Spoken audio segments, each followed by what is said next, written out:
Very glad to be here in the garage with two experts on the JonBenet Ramsey case and experts on the city of Boulder around the time of the murder as well. The gentlemen joining me today are brothers, the Zell brothers, Jim and Frank, and they've been looking at the JonBenet Ramsey case almost since day one. So they started looking at this case early 1997. One thing that I really enjoyed and I thought was a breath of fresh air when we first met for the first time, guys.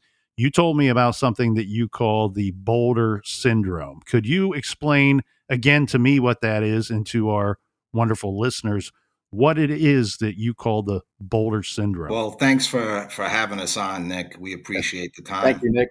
The Boulder syndrome, that's what our original theory morphed into.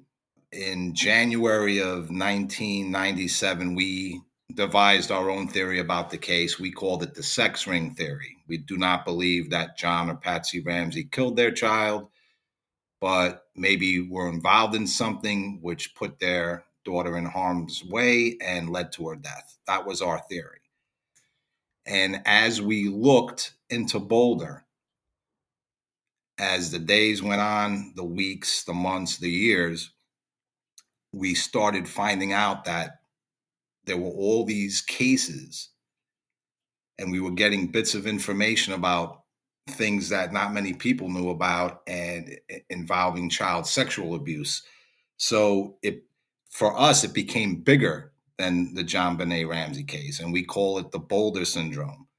We use the word syndrome because in medical terminology, what is a syndrome? It is a series of symptoms that repeat over and over. And that's how we view Boulder, that they have had a pedophile problem in that town for decades. Yeah, so it's always been painted Boulder as this perfect town, but there is an extremely dark side to it. Underneath the surface, it's really dark. And that's what I found so amazing. Some of the cases that you guys pointed out to me, we have Lawrence Schiller's book, and I think it's a fantastic book. It chronicles a lot of the events and the movements about this case early on. Perfect Murder, Perfect Town, JonBenet and the city of Boulder. But as you guys quickly pointed out to me, not so fast there, Nick, this is not the perfect town, and here's why. So let's take the listeners through some of the child sex, some of the grosser, more disturbing things that were going on in Boulder, starting with the Slusher case. The Slusher case, this was a case that started out early on in Hunter's career. So Alex Hunter, the district attorney, who at the time of the Ramsey murder, he was elected into office around 1972. And this case happened in 1977. You had a man, the name of Floyd David Slusher, arrested in 1977 for molesting Boy Scouts. And we found out about this case when the Boy Scouts released their files about pedophiles who had worked for their organization. And we pretty much, when they did that, we pretty much guaranteed that we'll definitely find a Boulder connection. And we found Floyd David Slusher. So he arrested in 77. He was convicted on one count of sexual assault on a minor, and he was sentenced 1 day to life, which I had never heard of before, and he served about 6 years. Now, as we started digging in to Mr. Slusher, we found the investigating officer's notes. This was an Officer Dutrow of the sheriff's office, the Boulder County Sheriff's Office. And the things he wrote about Slusher were incredible. For example, this is a quote from the handwritten notes of that 77 case. Dutrow stated that he, quote, learned of many victims too numerous to interview. So right there, that gives you pause. What do you mean that they were too numerous to interview. You didn't interview everybody. There were so many you stopped. So that was problem number one. And Dutroux also stated that Slusher sexually approached every Boy Scout troop in Troop 75 and Troop 73, and that Slusher chose victims outside of scouting as well. It is evident, however, that Slusher, through his sexual assaults on young boys, has affected many young lives. And the most distressing part of it was when Dutroux stated, parents of one of the victims may have been directly promoting a relationship between their son and the suspect. That is in what the old terminology that we use. Two or more people that are involved in abusing a child is called a sex ring.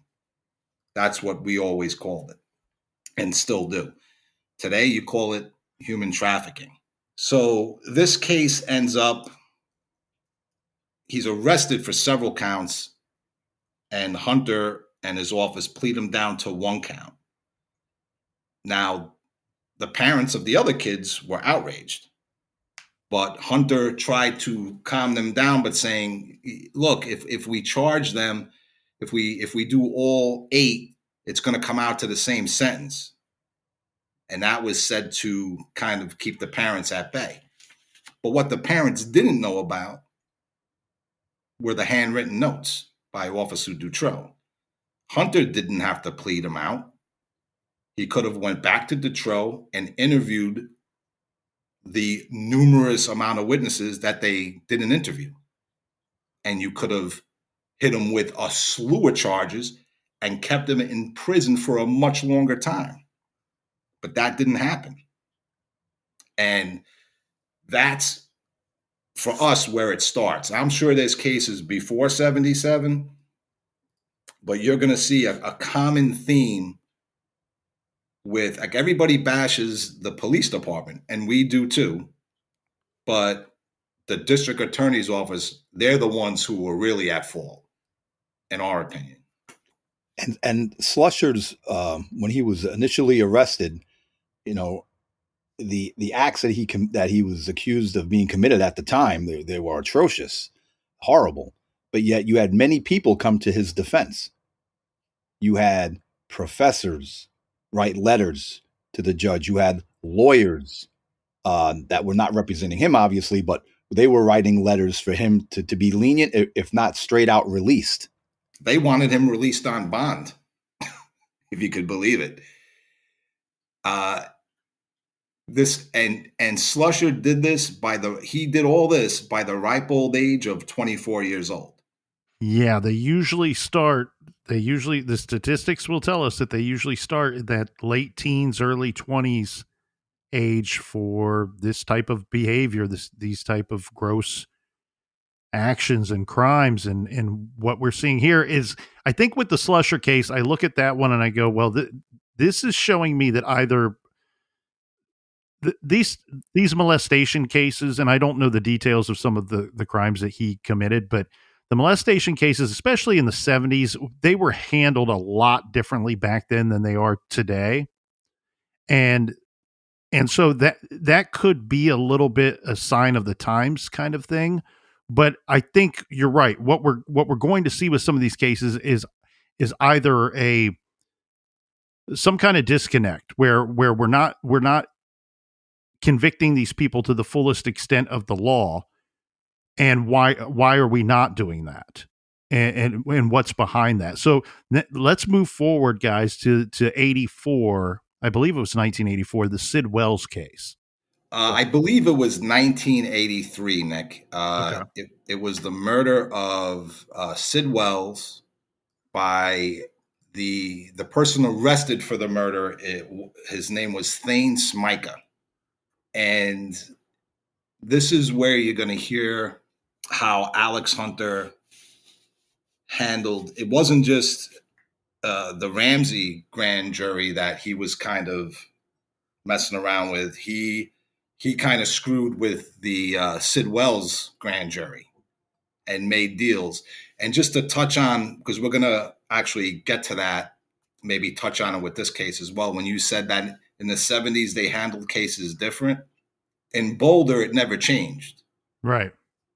From the 70s to the 80s to the 90s and after, they were that district attorney's office, that's all they did was make crazy plea bargains in pedophile cases. And we'll touch on that. But as for Thane Smyka, Sid Wells was, he brought Thane in as a roommate to help pay the rent.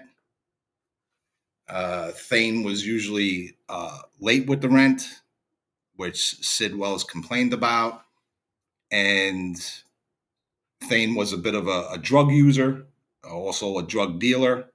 And the brother of Sid Wells went camping, came home one day and found his brother shot in the back of the head with a shotgun. So that's and Thane Smyka isn't there. He had left a note on the table stating that he was elsewhere, wouldn't be back till a certain time. That was his alibi. Look, it was his shotgun. He left the note on top of the blood. So he was arrested, but Hunter did something very, very strange. He made a deal. He had a grand jury formed to investigate the case. And it was just, he made a deal that was so strange that the detectives working on the case weren't aware of it. And after it was over, they actually looked into seeing if Alex Hunter committed illegal acts by doing this. Hunter and Smyka's attorneys agreed in writing that the grand jury convened to investigate the case would not indict Smyka.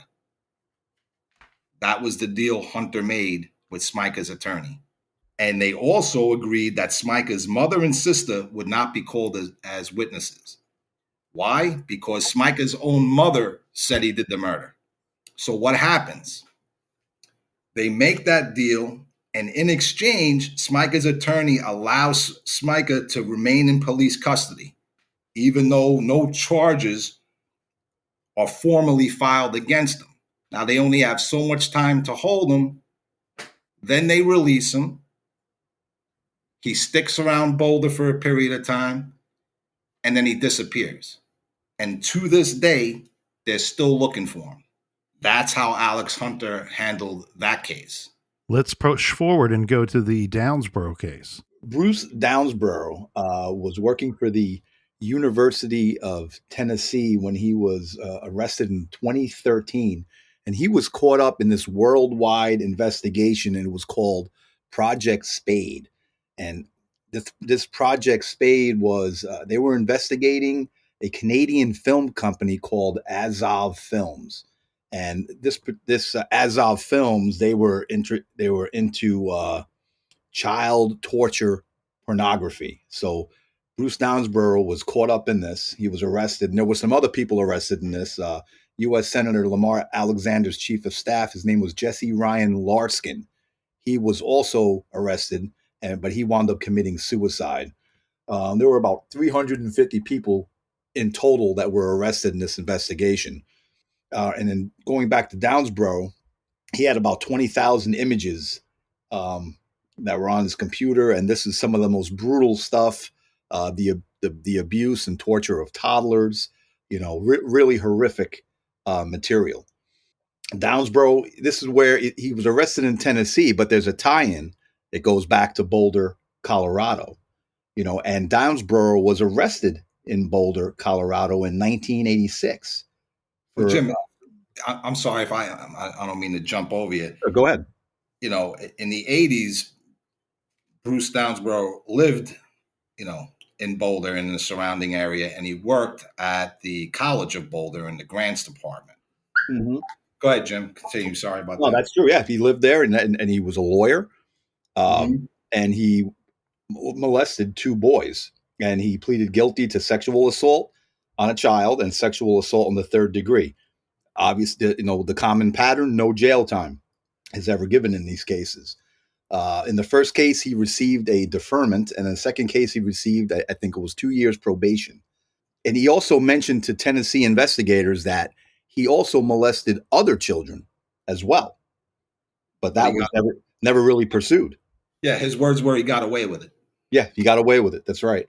So, and what's interesting about this is John Ramsey's Access Graphics was the subsidiary of Lockheed Martin. And in the 90s, Lockheed Martin was the United States' #1 defense contractor. Going back to 1986, the #1 defense contractor was H.R.B. Singer. And the president of that company in 1986 was George Dunsbor, Bruce's father. You're going to see a pattern the more we share stories of, you're going to see lawyers, city officials, people of prominence, police caught up in deviant activity. So that's the Downsboro in a nutshell. And then, I mean, these cases are already very disturbing, but one that really takes the disturbing cake is the Ballard case. The Ballard case is known to be the most horrific sex abuse case in Colorado history. You had Mike Ballard and Patricia Ballard with their friends, Dennis Dunham and his wife, and they were abusing the Ballard kids. And I believe there was 5 of them. Seven kids. Seven kids. And it was torture, sexual abuse, incest, you name it. These kids were going through it. And they kind of had a system going where they would abuse in one town, and when DHS came and got wise, they would move to another town and continue the abuse. And they would get visited, and the kids would have all types of damage to their bodies, cigarette burns, bite marks, but they were never taken out of the home. They were never taken away from them. They were even brought before a judge with a broken limbs, and they were still sent back to the Ballards. So this went on for a period of, years. They were eventually arrested in 93 when finally they took the children out of the home and placed them in a foster home. And when they felt comfortable enough, they told the foster parents what was going on. And that's how the arrests were finally made, after the kids disclosed the horrific abuse that they were experiencing at the hands of the Ballards and the Dunnans. But it kind of expands, though. It's not just the Ballards and the Dunnans, because when we received the affidavits for this case, when you read the police reports, it says that the children were being pimped out in the neighborhoods to other adults, neighbors, to everyone. And what's interesting is that there were no other arrests made. It was just strictly the Dunnans and the Ballards. All these other people that these kids said that they were abused by, neighbors, you think they'd be easily approached and questioned, but this never took place. And some of these other persons were named. It wasn't just a neighbor or somebody from Boulder. Some of these persons were named in the affidavit. There were no other people named in the affidavit. They said that there were strangers. They said neighbors, other kids, other children. The thing is that they just focused on the 4, and that was it. Right. Even though the kids talked about being taken to other places, made to have, brutally raped in front of many adults, other children were there. They, nobody looked into it. This case had the largest task force at the time in Colorado history. You had Longmont, Lafayette, Boulder, social services, mental health. It was this huge task force, but yet they only focused on the 4, and these people were also picture takers. So they took pictures and possibly film. So how they did not look for other people, we can't find it. We can't find any paperwork on the task force, even though it was the largest one in the state's history. We can't find anything. it was the jail sentence that was truly amazing. Just on the incest alone, you could have locked these people up for life. Right. Never mind the torture, the pimping out to, the other, having them pimped out to other people. I think Michael Ballard was given 10 years. I think his wife she served 5. What was Dennis Dunnan's wife's name, Jim? I forgot that one. That name escapes me, but she got off scot-free. Yeah, she didn't do a day in jail. And Dennis Dunnan got life. Yeah, and so I think Ballard did 8.5. Yeah, he did 8.5 maybe. So, but Dennis Dunnan got life because, once again, the Boulder County District Attorney's Office pled these people down. This was such a disgusting plea that there were attorneys involved in this case that left the District Attorney's Office. They just didn't leave the District Attorney's Office. They stopped being attorneys because they were so disgusted on what happened. And everybody complained about the pleas. The kids complained about it. Social workers complained about it, but yet they did it anyway. And Nick, I was able to reach out to somebody that was very close to that case that knew what was going on in the DA's office at that time, and also was close to the kids as well. And this person relayed to me that this case was a hot potato at the DA's office. Nobody wanted to handle it. Right. And this person said that the children were treated in a hostile manner by the DA's office. The kids were very uncomfortable and they were treated poorly. And this person did not understand why they were handling them. They were getting threats in a sense, like some kids were in the hospital and they were threatening the kids by saying, if you don't come to the DA's office, we're not going to press charges. Stuff like that. Very bizarre how they handled this case. And eventually my brother and I were able to track down one of the child victims in the case. Lived out in the Midwest. I was able to talk with him on the phone briefly because he kind of was caught off guard. But when I mentioned the case to him, after his initial shock of kind of being brought back up, he settled down and he said that he had a fear of police officers in this case. I said, well, why do you have a fear of police officers? And he said this, he goes, they were orchestrating the abuse. That's how he said it to me. And I said, where? He said, Boulder, Longmont. And I said, okay. So at one point I was able, I took a reporter, me and a reporter, I went out from Maine. Jim, who told us to go out to the Midwest to interview him?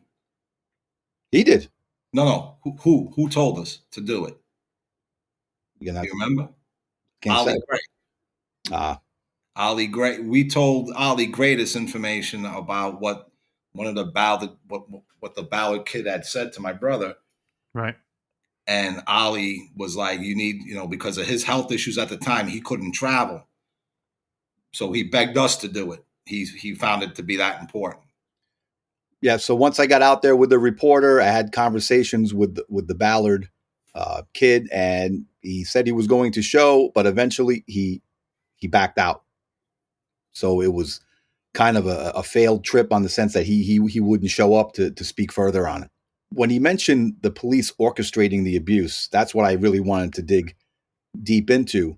But when you look at the affidavit and you start reading through the police narrative, one of the girls mentions at one of these get-togethers where they're being abused and they're being sexually abused. She said, "Oh, well, I thought we were going to get money for it, but I never received any." And then she said there was a policeman there. And I told him that I'm being abused here. And it says in the affidavit, when she told this quote unquote policeman that, the policeman and Mike Ballard laughed together. That says that right in the affidavit. I was just reading it today, as a matter of fact. Welcome to Boulder County. That the girl said that she reported it to a policeman who was there, and the policeman and Mike Ballard laughed. And there's also in the affidavits, police officers go into the home at different times during the day, showing up in uniform. Now, we're not saying that the entire Boulder Police Department was involved or Longmont, but all it takes is one or two. And these are disturbing allegations that were made. And it's no wonder Ali Gray wanted us to go out there and try to get more information. And unfortunately, the kid didn't, he got nervous and didn't show, but he had said enough to my brother on the phone.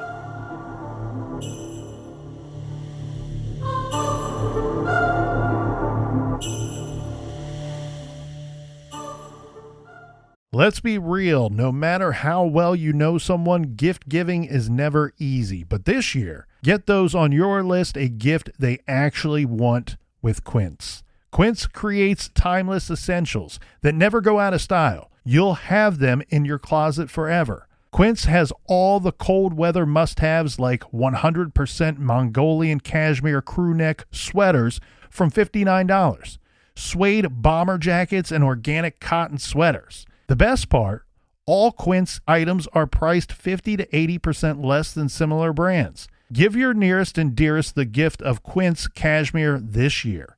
By partnering directly with top factories, Quince cuts out the cost of the middleman and passes the savings on to you. And Quince only works with factories that use safe, ethical, and responsible manufacturing practices, along with premium fabrics and finishes. I started shopping Quince earlier this year, and I recommend that you do as well because they have all kinds of items to choose from, no matter who you are. They have great clothing for women, men, babies, kids, items for travel.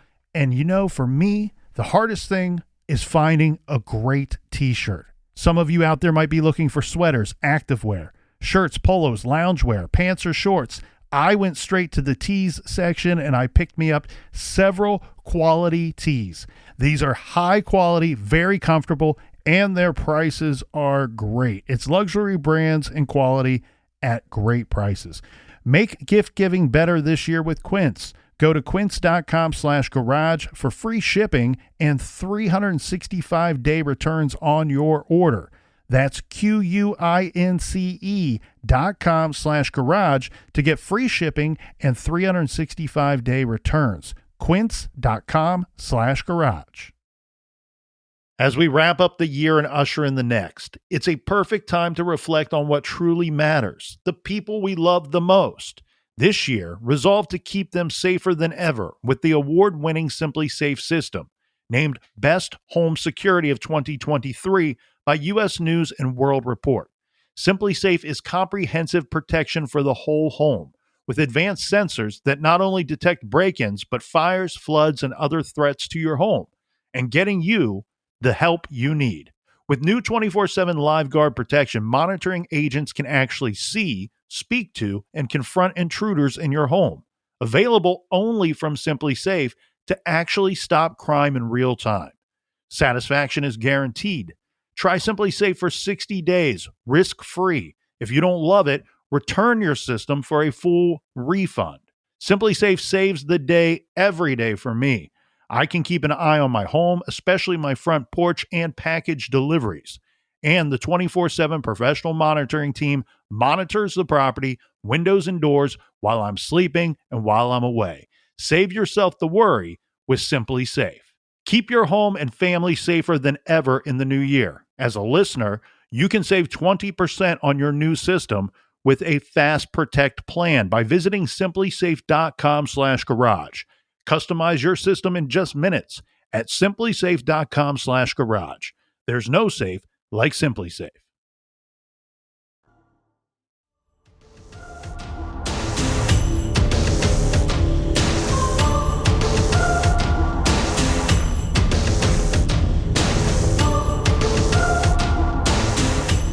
The Zell brothers are investigating Boulder, the time period leading up to the JonBenet Ramsey murder case, and even the city afterward.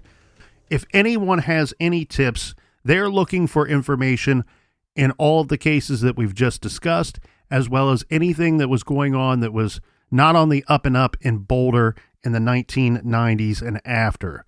And if anybody has information or would like to speak with one of the Zell brothers or both, please use this email address, jbrtips@gmail.com. Once again, that's jbrtips@gmail.com.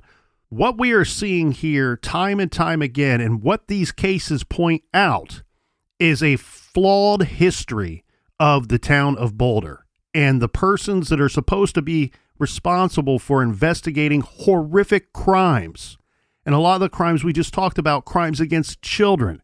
And you're seeing repeatedly failed investigations, failed follow-ups, a failure to convict these individuals to the fullest extent of the law. They are soft on crime in Boulder, and they are soft on crimes against children in Boulder at this time period. And that's what we call, that's the Boulder syndrome. This is what we're talking about. This repeats over and over for decades throughout the Alex Hunter's tenure. We've spoken to people, we've spoken to former detectives who worked at the Boulder Police Department, and everybody says the same thing. The plea bargains were out of control. Everybody says it. And one thing we didn't mention with the Ballard case, my brother talked about the judge that the kids were brought before, and the judge refused to take them out of the home. That judge's name was Judge Bellapani. That name may not sound familiar to people who follow the Ramsey case, but he was the judge who was put in charge of the grand jury in the Ramsey case. And during the grand jury process, he recused himself and left the country, went to Egypt. He did this out of nowhere. He just came out, I think he sat the grand jurors and then all of a sudden said, I quit. I'm going to Egypt to teach law.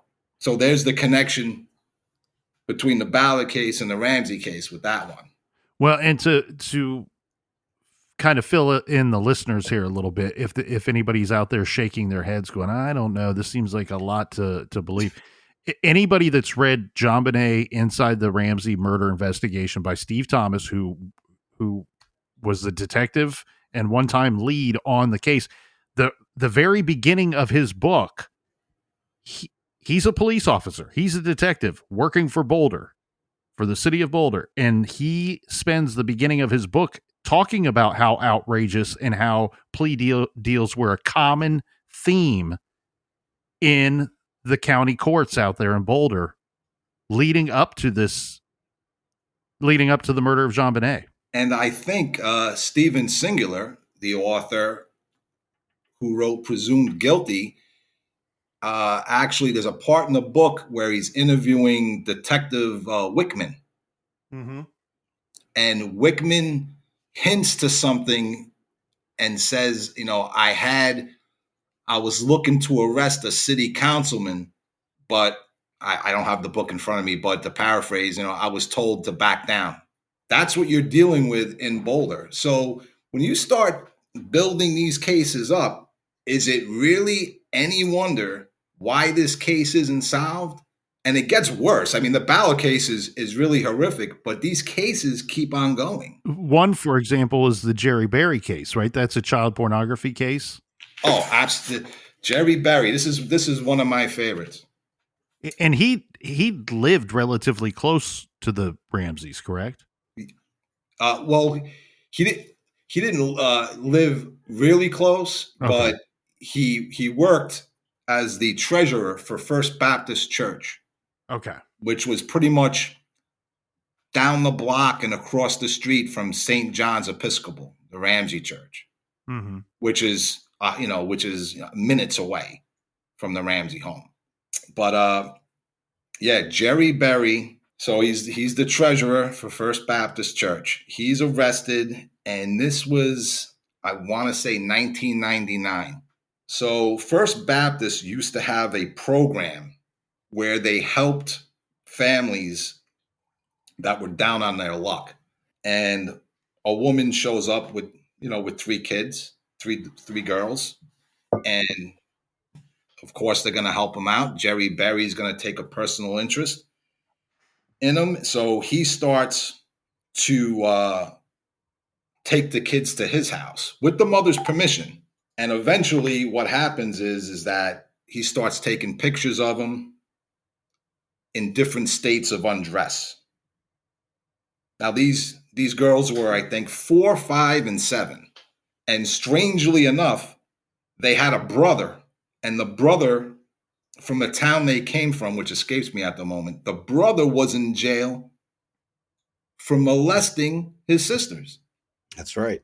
I forgot about So these girls already went through the ringer with their brother.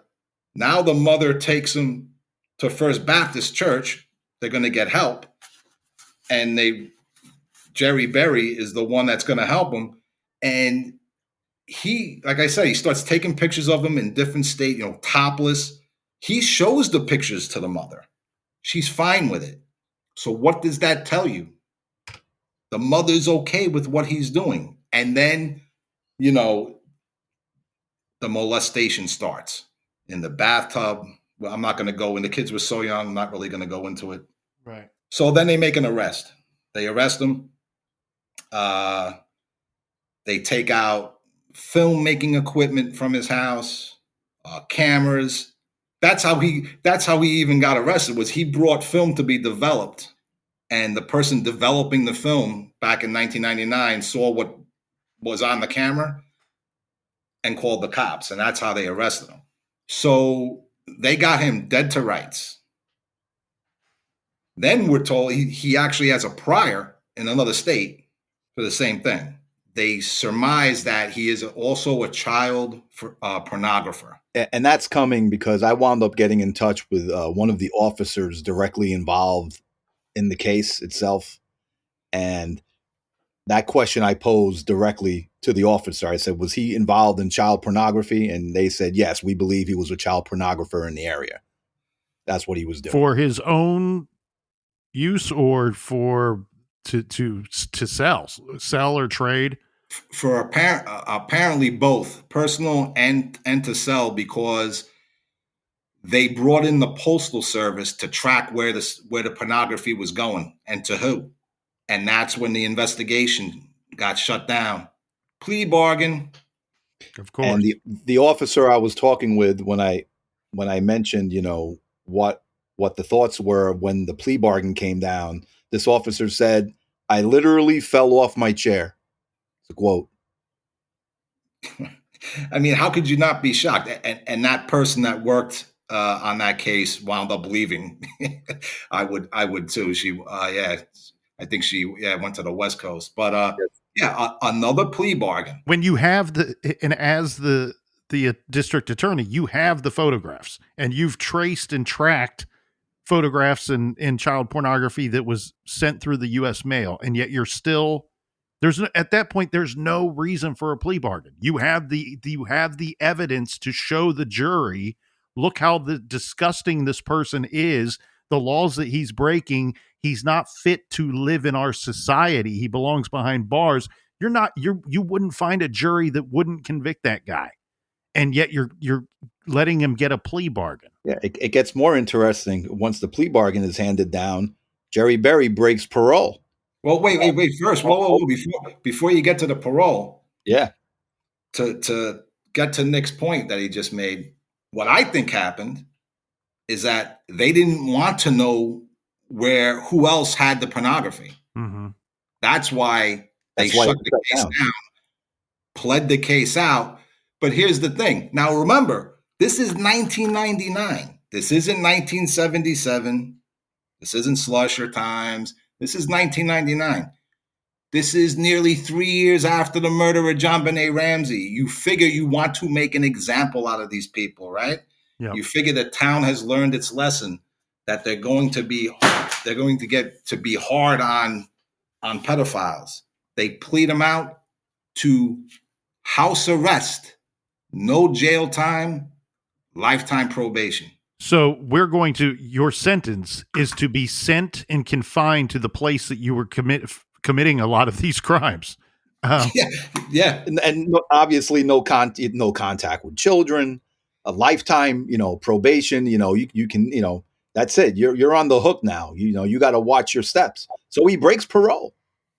He breaks it. He breaks the probation. So for sure they send him to jail. No, he doesn't go to jail.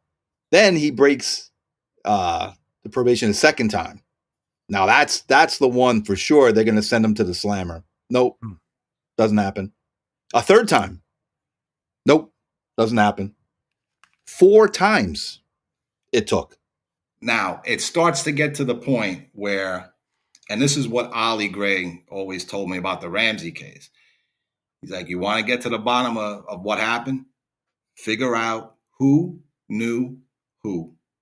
That's how this case is going to get solved. And you get people to talk, and that's how you do it. He would tell me that almost every time we talked. Why was Jerry Berry in 1999 given, especially in a short span after the murder of JonBenet Ramsey, given that kind of treatment? Who was he giving pornography to? Who was he selling to? Was that what they were afraid of? That he knew names? This guy was wealthy. He owned 14 cars, no license though, and he owned a company called Berry Enterprises, which was obviously a front company that nobody could figure out. Even Lou Smith couldn't figure out what that company was doing. We have an idea, but nobody could pin it down and have actual proof of what that company really did. Mm-hmm. So that's the Berry case. Let's expand on your guys' knowledge. And you did a little look into the background of Alex Hunter, who, as we just discussed, was the person in charge and could have put a lot of these terrible people away for a very, very long time, and maybe, was a little relaxed in that effort. But tell us a little bit more about the background of Alex Hunter, the district attorney. Oh, I think I said it earlier. He came into office in 1972. I guess he thought he was a real estate mogul back then, because he was into real estate, making a bunch of deals with his law partner at the time, who was also involved in those land deals, Bill Wise. And the deals went south. And he was pretty much bankrupted. He owed creditors, I think, he filed for bankruptcy in 74, 28 secured creditors, another dozen unsecured creditors, and I think he owed him $6 million. This is your district attorney, and this is when he first starts. That's the beginning of Alex Hunter. And he initially ran on a hard line against crime when he first started, and the defense attorneys in the area complained that their workload was too much, so they ended it. And that's when the plea bargain train got rolling and never stopped. He's been married 4 times. That's pretty much it for Alex Hunter, for his basic background. A person to be in that position and to be that much in debt is it's very easy to go from that to being compromised, number one. And then number two here with Alex Hunter, it's he's in office till what, roughly 2000, 2001? He retired. Yeah, I think he stepped down in 2000. That's a long time to be in office. It's like your own little kingdom. Yeah. He spent 28 years in office, and he always ran unopposed.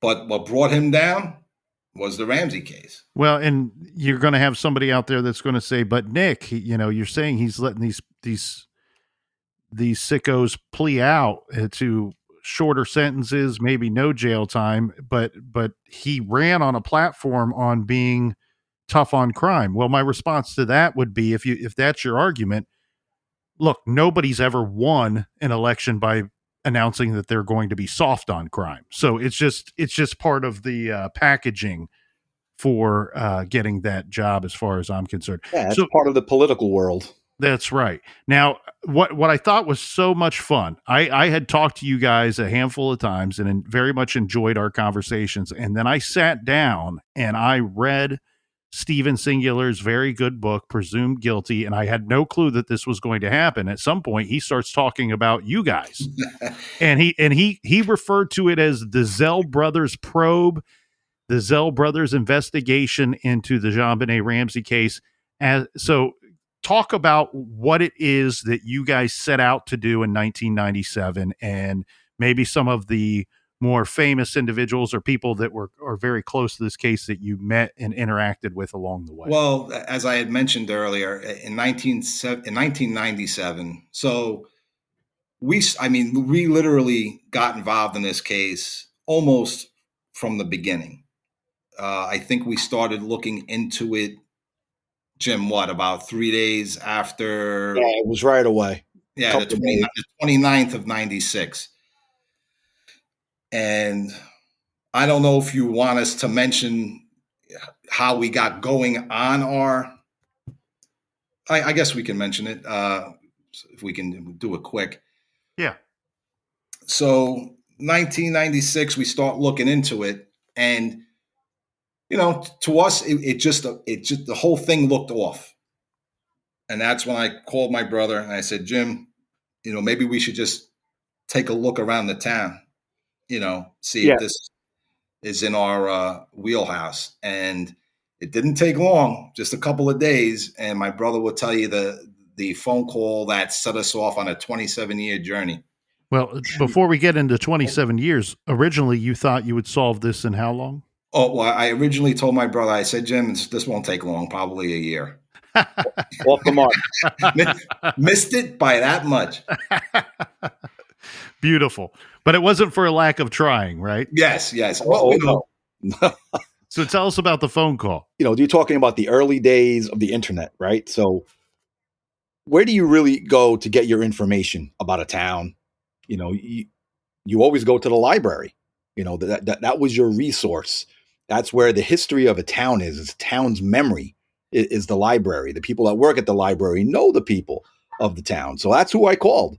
I called the Boulder Library, and I asked to speak to someone, and they put me on. I don't know if it was the head librarian. It was just a librarian. And I asked her a very simple question. I said, I'm calling in regards to this case of this little girl. I said, is this the first time that's ever happened? Or, is this usual? What happens here? And, can you give me, what do you think happened? And she said, well, and this is what she said. Things happen to our kids here in Boulder that we don't like to talk about. And then she said, to be honest with you, I'm a little uncomfortable talking with you on the phone about it. So I'm going to go.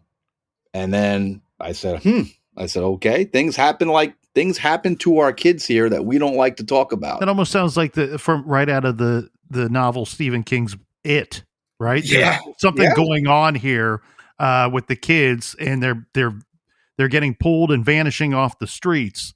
And but we're so unsettled with everything that we don't even discuss it. Yeah. So that's when I called my brother. I say, hey, Frank, I think we need to look at this a little further.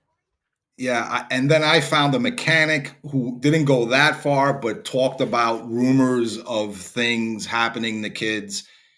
And then we were kind of off and running, and we formed our theory of the case probably midway through January 1997.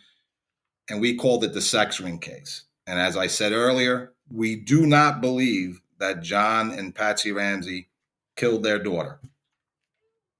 Not at all.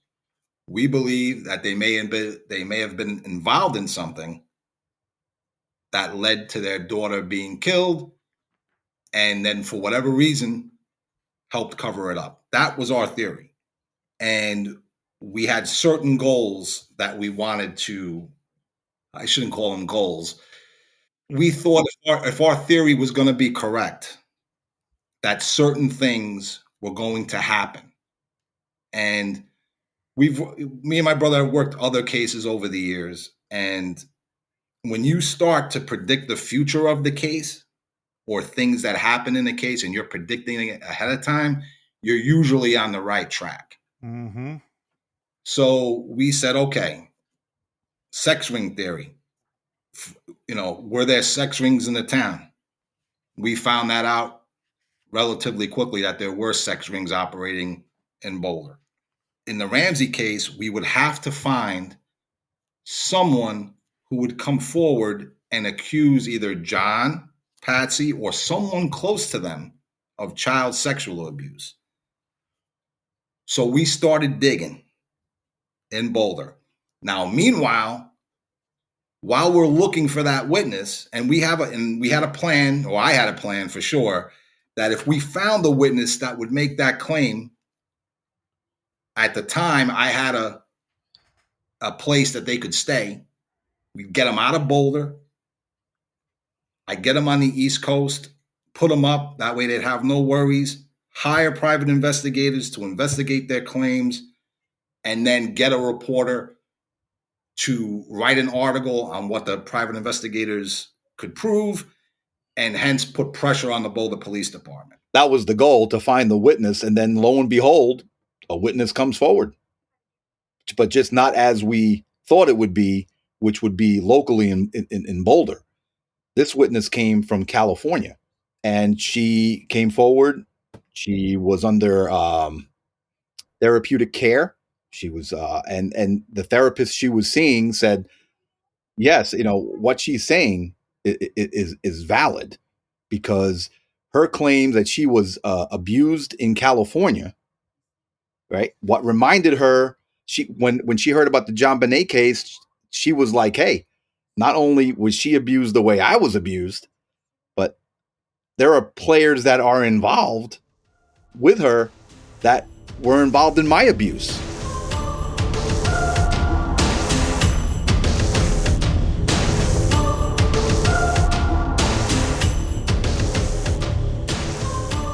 Thanks for listening. Thanks for telling a friend. Make sure you join me back here in the garage for part 2 with the Zell brothers.